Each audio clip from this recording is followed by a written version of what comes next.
అందరికీ నమస్తే అండి. వైఎస్ఆర్ కాంగ్రెస్ పార్టీలో ఇప్పుడు విపరీతమైన సమస్యలున్నాయి. 2024 ఎన్నికల్లో ఆ పార్టీ ఓడిపోయిన తర్వాత ఈ 2 ఏళ్లలో పార్టీ పరంగా ఎటువంటి మార్పులు లేవు. పార్టీ పరంగా ప్రజల్లో బలపడింది అని వాళ్ళకు వాళ్ళు అనుకోవడమే తప్ప, ఒక ట్రాన్స్‌లో ఉండడమే తప్ప రియాలిటీ లేదు. కూటమి ప్రభుత్వం మీద విపరీతమైన వ్యతిరేకత వస్తది కాబట్టి మేము గెలుస్తామేమో అనే ఒక భ్రమ, అపోహలో, లెక్కల్లో ఉండడమే తప్ప అది వాస్తవంలోకి రావడం చాలా కష్టం. సో జగన్మోహన్ రెడ్డి గారు ఆలోచన ప్రకారం అండ్ వైసీపీలో కీలక నాయకుల ఆలోచన ప్రకారం వాళ్ళు అన్నిటికీ ఒకే ఒక్క మందు కనిపెట్టారు. ఆ మందు ఏమిటంటే జగన్మోహన్ రెడ్డి గారి పాదయాత్ర.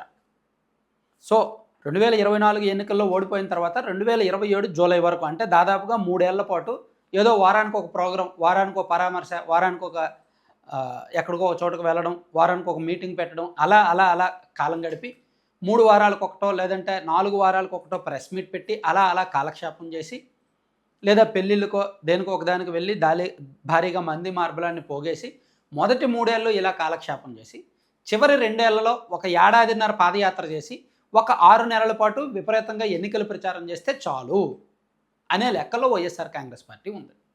అదే జరుగుతుంది ఇప్పుడు, కళ్ళెదురుగా జరుగుతున్నది అదే. 2024లో ఓడిపోయిన తర్వాత జగన్మోహన్ రెడ్డి గారు ఏం చేశారు? ఏమైనా విస్తృతంగా జనంలోకి వెళ్ళారా? లేదు. ఎవరైనా నాయకుడు అరెస్ట్ అయితే, ఆయనకు నచ్చిన నాయకుడు అయితే జైలుకి పరామర్శకు వెళ్తున్నారు, లేకపోతే సైలెంట్గా ఉంటున్నారు. అండ్ ఏదైనా పెళ్ళి అయితే ఖచ్చితంగా మంది మార్బలాన్ని పోగేస్తున్నారు. అండ్ రైతులకి పరామర్శ పేరిట వెళ్తున్నారు. ఇదంతా ఓకే, కానీ ఇది కాదు. ఒక ప్రతిపక్ష నాయకుడు పోషించాల్సిన పాత్ర ఇది కాదు. జనంలోకి విస్తృతంగా వెళ్ళాలి. వారంలో కనీసం 4 రోజులు ప్రజల్లో తిరగాలి, కష్టపడాలి. కోల్పోయిన అధికారం మళ్ళీ రావాలి అంటే చాలా కష్టపడాలి. ఆ కష్టం, ఆ శ్రమ, ఆ ప్రణాళిక వైసీపీలో కనిపించట్లా, జగన్మోహన్ రెడ్డి గారిలో కనిపించట్లా. దానికి కారణం ఏంటంటే వాళ్ళందరూ చెప్తున్నది, మా బాస్ పాదయాత్ర చేస్తే విపరీతమైన మాస్ పబ్లిక్ వస్తారు, సో విపరీతంగా జనంలోకి వెళ్ళిపోతారు, జనాలను విపరీతంగా ఆకట్టుకునే గుణగణాలు జగన్మోహన్ రెడ్డి గారిలో ఉన్నాయి, సో అవి మా పార్టీకి ప్లస్ అవుతాయి, కాబట్టి ఆయన పాదయాత్ర రాష్ట్ర రాజకీయాల్లో గేమ్ చేంజర్ అవుద్ది, మళ్ళీ కనీసం 120 సీట్లతో వైసీపీ అధికారంలోకి వస్తుంది అని వైసీపీలో ముఖ్యమైన నాయకులందరూ కూడా అంచనా వేసుకుంటున్నారు, లెక్కలు వేసుకుంటున్నారు. దాన్ని నేను తప్పు పట్టను. వారి అంచనాలు వారికి ఉండొచ్చు, వారి లెక్కలు వారికి ఉండొచ్చు, వారి అభిప్రాయాలు వారికి ఉండొచ్చు. కానీ జనం కోణంలో ఆలోచిస్తే ఏం మారారని ఓటేయాలి అని జనం ఆలోచిస్తారు. మేము ఎందుకు ఓడించాము, మీరేం తెలుసుకున్నారు, ఏం మారారు అనేది జనం ఆలోచిస్తారు. సో జగన్మోహన్ రెడ్డి గారి పాదయాత్రకు ఓకే, ఒక భారీ యాక్షన్ ప్లాన్ అయితే రెడీ అవుతోంది. 2027 జూలైలో కానీ ఆగస్టులో కానీ పాదయాత్ర మొదలుపెట్టి 2029 ఫిబ్రవరి వరకు లేదా జనవరి వరకు, అంటే దాదాపుగా ఏడాదిన్నర 18 నెలల పాటు రాష్ట్ర వ్యాప్తంగా 140 నియోజకవర్గాల్లో, అంటే 175 నియోజకవర్గాలు ఉన్నాయి కదా, అందులో అరౌండ్ ఒక 80% నియోజకవర్గాలు కవర్ అయ్యేలాగా పాదయాత్ర ప్లాన్ చేస్తున్నారు. అండ్ గతంలో ఆయన 2018లో పాదయాత్ర చేసినప్పుడు సుమారుగా 3700 కిలోమీటర్లు కవర్ చేశారు. సో ఈసారి పాదయాత్ర 4000 కిలోమీటర్ల వరకు కవర్ అయ్యేలాగా ప్లాన్ చేస్తున్నారు. సో జగన్మోహన్ రెడ్డి గారి పాదయాత్ర గ్రాండ్గా ప్లాన్ చేస్తున్నారు. అయితే పాదయాత్రలో అద్భుతమైన రెస్పాన్స్ ఎందుకు వస్తుంది? ఇప్పుడు 2018 నాటి పాదయాత్ర పరిస్థితులు వేరు, ఇప్పుడు పాదయాత్ర పరిస్థితులు వేరు. 2018 నాటికి జగన్మోహన్ రెడ్డి గారి మీద ఉన్న అభిమానం, అభిప్రాయం వేరు, ఇప్పుడు జగన్మోహన్ రెడ్డి గారి మీద ఉన్న అభిమానం, అభిప్రాయం వేరు. అప్పుడు జగన్మోహన్ రెడ్డి గారు ఒక్కసారి కూడా ముఖ్యమంత్రి అవ్వలేదు కాబట్టి ఆయన్ని ముఖ్యమంత్రిగా చూడాలి అని ఆయన అభిమానులతో సహా రాష్ట్రంలో అనేక వర్గాలు వేచి చూసి ఆయనకు అంత మద్దతు పలికారు. కానీ ఆయనకు ముఖ్యమంత్రి అయిన తర్వాత ఆయన చేసిందేమీ లేదు, ఆయన చేసిన నెగిటివే ఎక్కువ ఉంది పాజిటివ్ కంటే అని జనం అనుకున్నారు కాబట్టి ఆయన్ను అధికారం నీకు పనికిరాదని చెప్పి దించేశారు.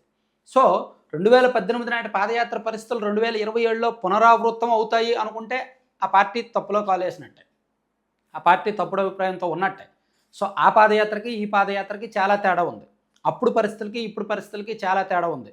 అప్పుడు వైసీపీ అన్న, జగన్మోహన్ రెడ్డి గారు అన్న ఎమోషనల్గా పనిచేసే కార్యకర్తలు ఇప్పుడు లేరు. సో దానికి దీనికి చాలా తేడా ఉంది. అందుకు ఓన్లీ జగన్మోహన్ రెడ్డి గారి పాదయాత్ర మాత్రమే వైసీపీకి మందు అనుకుంటే మాత్రం ఆ పార్టీ వ్యూహాత్మకంగా ఒక పెద్ద తప్పులో ఉన్నట్టే.